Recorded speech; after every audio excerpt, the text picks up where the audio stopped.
Okay, Stacy, you and your husband Matt are in Guam. Please, in terms of preparations, describe for us what you and others have been told to do.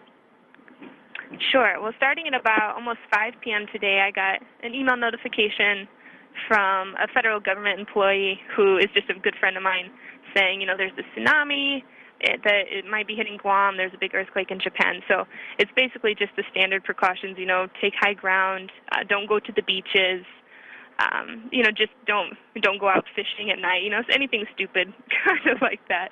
So just play it safe and, so that's what we do. We live about 200 feet above sea level, so we've just been hanging out at home for the time being.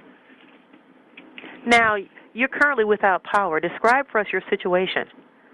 Sure. Our power went out almost 20 minutes ago, but it seems to just be possibly on the northern half of the island.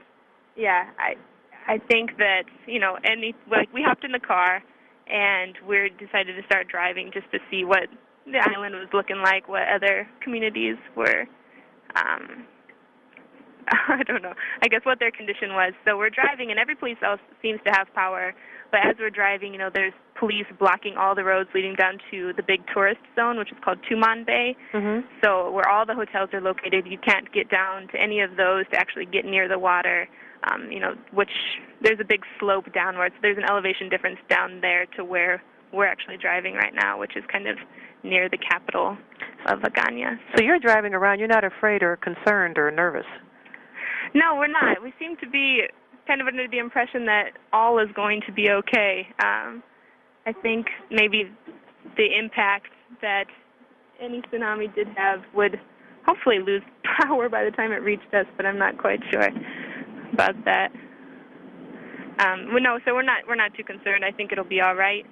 There seems to be, we had a warning last year too, a couple of them, and nothing really happened at those times. So I think we feel pretty confident that we'll be all right.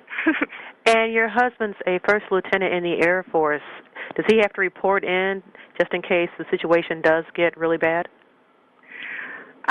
He doesn't, just because he's in a budgetary position, more dealing with finance. So they actually have, a squadron that is basically designed to respond to any emergencies that would happen. So I don't think that he personally would get called in for such an event. Well, stay